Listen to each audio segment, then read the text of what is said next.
Le président Henri Konan Bédié, homme politique, a consacré toute sa vie à la Côte d'Ivoire, un visionnaire qui a su éviter à la Côte d'Ivoire des bains de sang. Ainsi, le coup d'État de 1999 qu'il a chassé du pouvoir n'a pu ébranler sa détermination pour le bien-être des Ivoiriens.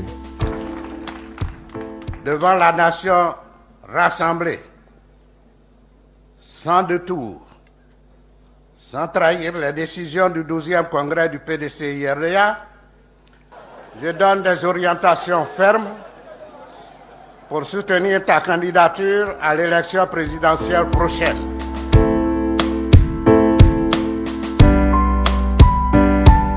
Acteur clé de la politique ivoirienne, le président Bédié est une personnalité qui pèse bien ses mots.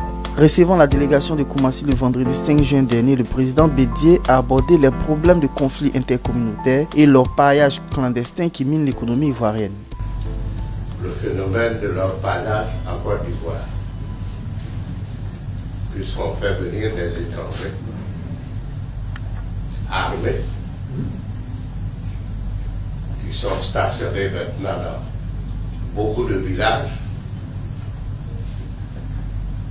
pour, s'ils sont armés, c'est pour servir à quoi? En Côte d'Ivoire, des chercheurs d'or venus du Mali, du Burkina et de Guinée ont fait leur apparition dans le commerce illégal d'or dans la région de Nzikomoé en exploitant des dizaines de mines artisanales. Là, on vient d'arriver à Iré, dans le sud-ouest du pays. Ici, toute la ville tourne autour du commerce de l'or. Il suffit de marcher quelques mètres dans la brousse pour tomber sur une mine d'or illégale. Ici, les normes de sécurité sont inexistantes. Les populations, parfois des enfants, travaillent comme des forcenés.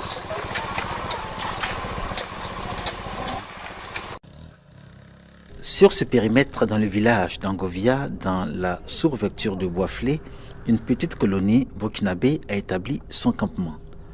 Ici, la vie se résume à creuser, creuser et creuser.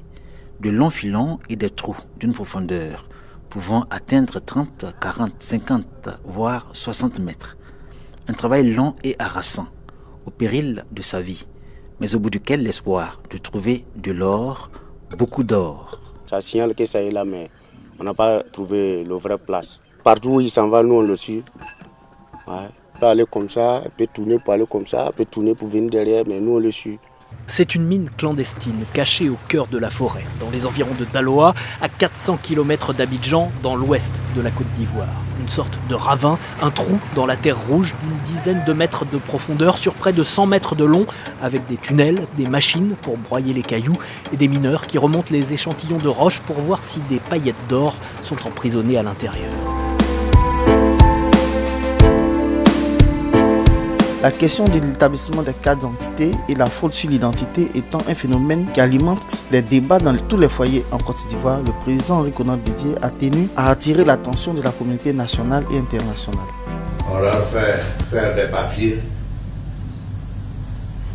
et ils ressortent. Certains repartent, d'autres restent. Et tout cela pour quel but? Si c'est pour venir fausser les élections de 2020, nous voulons le savoir. Mais nous traiterons de tout cela un jour. À cette déclaration, ce sont les gens de mauvaise foi qui font de la politique avec ça, politicienne. Sinon, ce que le président Bédié a dit là, c'est ce que tous les Ivoiriens pensent. Et je pense que nous devons appuyer ce que le président a dit.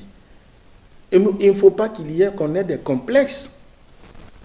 On n'a pas de complexes à se déclarer ivoirien. Et puis ce que le président a dit, qu'est-ce qu'il y a de mauvais là-dedans? Vous pensez que les différentes tensions que nous voyons à droite, à gauche, sont nées de quoi? Essayons d'analyser un tout petit peu. Vous allez vous rendre compte que c'est la frustration des Ivoiriens qui est en train de s'exprimer. Et si à la suite de la déclaration du président, si le gouvernement ne prend pas ça au sérieux, ils auront à gérer une situation qui sera très compliquée par la suite. Je crois qu'on devait même remercier, le gouvernement devait remercier le président Bédié d'avoir soulevé ce dossier-là assez tôt. Et il les a interpellés parce que c'est un homme d'expérience, il voit venir ce que eux qui sont au pouvoir ne voient pas. Donc il les invite à prendre le taureau par les cornes. faut noter que les conflits intercommunautaires découlent généralement des conflits fonciers.